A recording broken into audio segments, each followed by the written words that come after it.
Hi, it's Frank. I'm once again going to be talking about melodies, but specifically what I'm going to do is take a step kind of to the side, so to speak, and talk about formal structure in melodies. Since the last few videos have talked about the use of triads or scale tones in melodies and how melodies actually consist of those kind of notes, I wanted to first come back to this idea of how melodies exist in terms of structure. And we're going to do it in a pretty basic way, so this isn't going to get terribly heady in terms of music theory. If that's what you're looking for, there's plenty of videos like that, but I feel it's a little more practical to go ahead and lay it out the way I'm going to lay it out today, so that as we move forward working with melodies of any kind, either by analyzing or creating them for that matter, we have kind of a point of reference for how we can think about and conceptualize how that melody fits and works within the structure of a song. Specifically, if you click on that PDF there that's provided in the description for today's video, you'll see that I have a version of Yankee Doodle that once again uses just the first 8 measures. What this does is point out to us a very basic structure that for most of Western music history has become very important. It's what's called an 8-measure period. Now, different theorists, music theorists in history, can have different exact definitions for what constitutes a period. This is by far the most common, what we're going to talk about today. A period is normally thought of as 8 measures, although it can be more than that, but normally 8 measures. And within those 8 measures, what we get are 2 halves. The first half is a 4-measure phrase. A phrase is often 4 measures, but again can be a little bit more or less, but most often 4 measures. So within the 8-measure period, we get a 4-measure phrase that starts and ends that period. So 2 halves. Notice all the symmetry going on here, 2s, 4s, and 8s, so to speak. Turns out that most melodies rely on that exact kind of symmetry to sound the way they do. It's just something that human writing in general, when it comes to music making, really takes to heart. You can have irregularly shaped phrases. You can have periods that, as I said, are more than 8, for instance, 10 measures. Generally speaking, an odd-numbered stuff, though, stands out so much and offers some degree of unresolved tension that they're not used a lot. If they are being used, it has more to do with the fact someone is going for an effect. And often, it turns out, a lot of times when an odd usage is deployed somewhere in a song, meaning a 5-measure something or other, later on it will be accounted for with a measure that's then short the difference between that and something else to make an even number. So 5 measures here becomes the 3-measure phrase at the very end of something, so therefore you still wind up with 8. Again, it's just something which is everywhere in music, and it's worth taking note of, especially since we're looking at aspects of music having to do with form, but also just trying to make sure we understand how so many patterns like verses and choruses and bridges are built. Because within music, those are important structures, and they always consist of the same kind of elements. This is one of them. So often then, when we look at a period, we're looking at 2 4-measure phrases. You can see, if you're following that PDF I linked in the description, that the first phrase is usually referred to as an antecedent, and the second phrase is referred to as a consequent. More basic terms that have been deployed to describe this are question and answer, which is to say the first phrase lays out a musical question that the second phrase answers. Now, this is not exactly like a puzzle necessarily, where, if you don't solve the answer, if you don't get the answer correctly, you don't solve the actual song. It's not to be thought of quite in those terms. It's more literal in a sense that, and this has to do with a lot of the way music is conceptualized in general, with when you write. For instance, if you write out a question to someone, you're looking for an answer.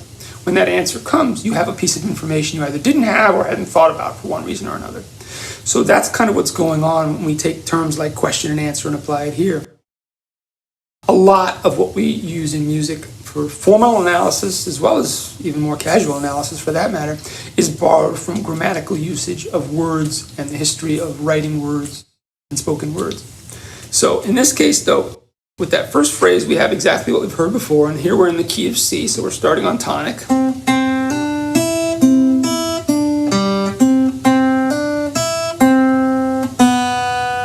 Now, at the end of that first phrase, the antecedent, as I called it, or question, notice that the last note we play in the melody, first of all, there's 2 of them, there's 2 half notes.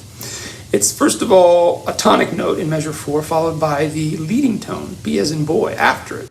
So that first phrase ends with a very pregnant kind of sound. That is to say, the leading tone wants to go to tonic most of the time, but it doesn't there. Instead, it stalls for a half note on that. And sure enough, the chord that accompanies it is the dominant 7th chord. I've talked about this before in videos, so I just want to recap this idea. Any song of any kind, any musical work is always a journey from somewhere back to that place. Sure enough, if we look here, we see that we started with tonic chord with the C note in the melody in measure 1, and at the end of that fourth measure, halfway through our musical period, we've arrived at the leading tone. Technically, it's as far away as you can get, if you think about it that way, from the leading tone, because it wants so badly to go to it, it's right next to it, but it creates a very tense sound. And that chord that accompanying it then would be the dominant chord, because in the journey of chords that I've definitely talked about all through the different videos, when you go from tonic ultimately to dominant, you're moved as far away from tonic as you can get. That happens to be called a half cadence, by the way. When we arrive at that kind of dominant usage, here a dominant seventh, and that halfway mark of our 8-measure period, we've stopped temporarily, cadence meaning come to a pause, on something which is expectant. It wants to go somewhere. It wants to resolve, really. And that happens, sure enough, in the next phrase, the so-called consequent, which is the answer portion I alluded to earlier. Beginning in measure 5, then, we get C note twice in the first half of that measure, with the tonic chord there accompanying it.